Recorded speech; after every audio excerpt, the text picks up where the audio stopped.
दो अंधे लड़के अपनी अपनी कारीगरी में सफल हो चुके थे।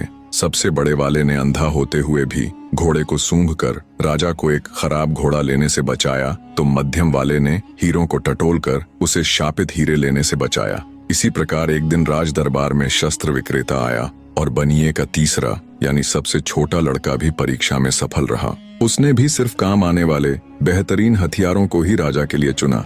राजा छोटे वाले से भी बहुत खुश हुआ। उसने हमेशा की तरह आदेश दिया कि इसकी खुराक भी दुगुनी कर दो। कुछ समय बाद एक दिन तीनों अंधे लड़कों का पिता बनिया वापस आ गया। उसने राजा से लिया हुआ सारा आरण वापस कर दिया और अपने तीनों लड़कों को लेकर वापस जाने लगा। तब राजा बनिए से बोला, तुम इन तीनों लड़कों के बाप हो, तुम्हारा क्या गुण है? राजा की बात सुन बनिया बोला, मैं आदमी की पहचान कर सकता हूँ। उसकी बात सुन राजा बोला, ओह अच्छा, तो फिर बताओ हमारी पहचान क्या है? ये सुन बनिया एक बार तो झिझका, फिर राजा की आंखों में आंखें डालते हुए बोला, आप नानाबाई की औलाद हैं। कहानी को बीच में रोककर आपको बता दूं कि उस समय समाज में जाति और पेशे के आधार पर ऊंच नीच का बहुत भेदभाव होता था।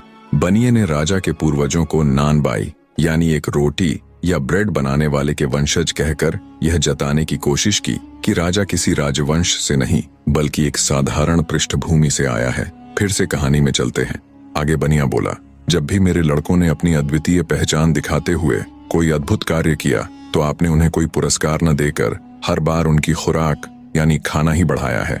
इतना सुनते ही राजा के पूरे तन बदन में आग लग गई। क्रोध में अंधे राजा ने हुक्म देकर न सिर्फ बनिए को बल्कि उसके तीनों पुत्रों को भी मौत के घाट उतरवा दिया।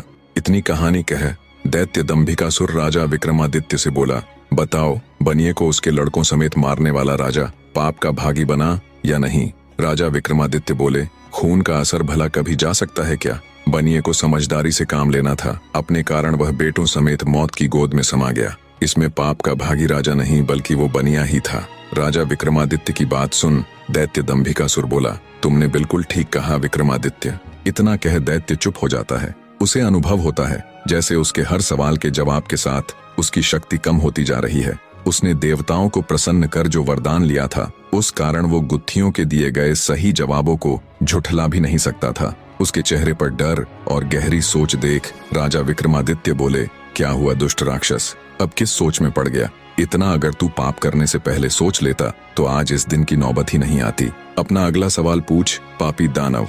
राजा विक्रमादित्य की बात सुन दैत्य दंभिकासुर बोला, भूलो मत विक्रमादित्य, अभी मेरे 5 सवाल और बाकी है। तुमने अगर एक भी सवाल का सही जवाब नहीं दिया तो तुम तुरंत पत्थर के बन जाओगे। इतना कह दैत्य अपनी अगली गुत्थी